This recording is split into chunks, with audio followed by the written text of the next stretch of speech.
Hi, it's Joan. Today's Korean reading it covers Sura 13, which is entitled Thunder.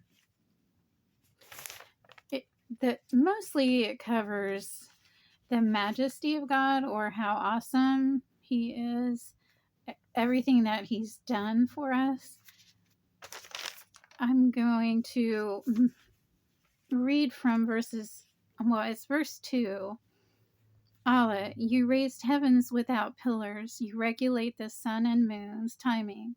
You manage all of life, and you send us signs. We can be certain of meeting you. You are our Lord.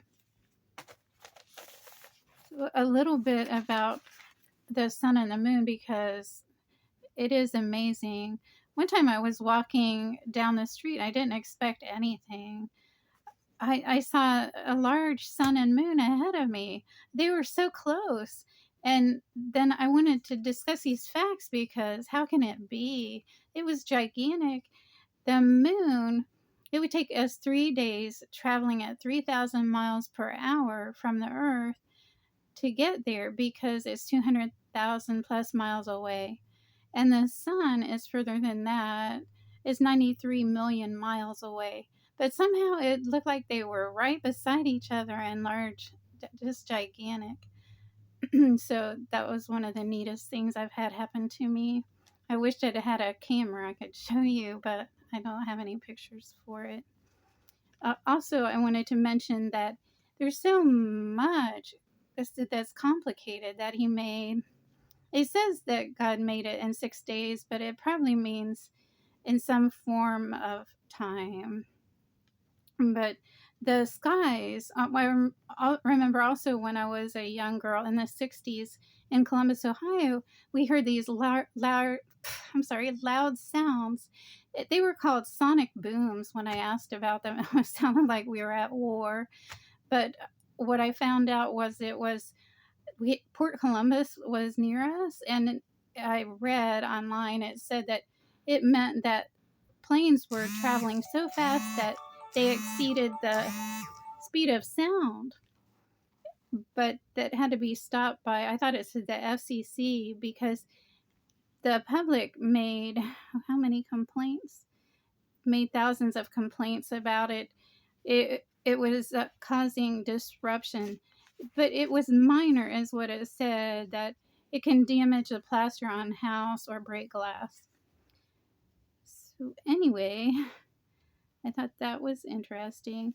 And then there's 7 layers within the sky. We live in the troposphere, and it's 7 miles, but there's the stratosphere. It ranges 13 miles to 31 miles over it. It has gases and temperature increases. The mesosphere, which is a cool area, all of these are miles and miles apart. It gets as low as negative 130 Fahrenheit. The thermosphere is a hot zone. It gets as hot as 4,500 degrees Fahrenheit. The exosphere, it contains helium and hydrogen. And then the last layer out is magnet. So I wanted to cover that. And then when the prayer spoke about signs of God, it said in Islam, when beings disclose through speech attributes of God, is what that was considered. And then it talked about meeting our Lord. I thought maybe that would be in a courtroom. When I was Jewish, they spoke about a term called DAAT. And sometimes people say who they are, but your true self will erupt at some point, and that's often in a courtroom. Then I wanted to explain why this section is called Thunder. It said that it has to do with a warning that punishment might happen. And I wondered if people had ever been struck by lightning for real and lived through it. I looked that up. And then it also talks about miracles. I received a piece of mail once it said it put this cloth, it was a red cloth, under your pillow, that a man had prayed for a Cadillac and he got one that way. And I, I was a little worried. It causes you to do that, but I wrote back that I thought on the red cloth maybe miracles were when people were kinder and we didn't expect anything. And there's a lady that wrote a book called Random Acts of Kindness. And here, what Islam considers a miracle is the revelation of the Quran getting made. Also, that something verifies a prophet's truthfulness. They considered Elijah into miracle areas through he healed leprosy and raised a boy from the dead. Maybe he was an early doctor. It also considers Jesus saying he was a prophet as a miracle. And then I thought maybe our own birth is one, because if you look those facts up, it says there's a 1 in 400 trillion chance of us being born, but we're here. And there's more males being born than females. Also, getting back to miracles, I found out that lightning struck the White House in Washington here in the United States last year, and it hit 4 people. One of those people lived. Her name was Amber Contostathis. Her heart stopped 2 times, but she lived, and there was a 10-minute interval in between. I was surprised because as a healthcare worker, they told us if someone passes out, they have to be revived within 3 minutes. Within 4 to 5 minutes, they have brain damage, serious harm, or death.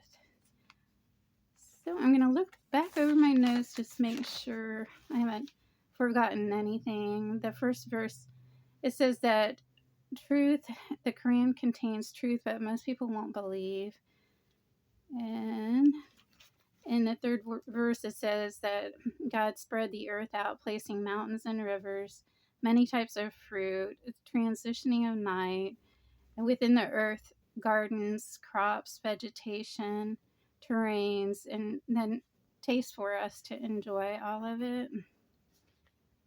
And verse 6 says, those who hasten evil before good are the wrongdoers. God sometimes forgives them, but if he doesn't, there's severe retribution. Verse 7 says that disbelievers usually want to see miracles. Verse 9 or verse 8 says God knows what females bear before they do. Verse 9 says knows all that's visible and invisible. In verse 10, it says he's aware of concealed speech and those hiding something. In verse 11, he waits for us to change what's within us and is needed. And if he wills, hardship will occur. There's no protector. In here's where it talks about thunder. It's in verse 12 and 13. He produces heavy clouds with lightning, fear, and hope. The thunder shows his glory and it mentions angels together with angels. He sends bolts, striking who he wills. Now I remember I had made a trip to Disney World Orlando with my little girl. I was blow drying my hair and a loud thunderbolt hit the motel we were staying in. It made me jump. At that age, I was about 30 years old. I felt like I jumped a foot off the floor. It was so loud, and it knocked the power out in our building.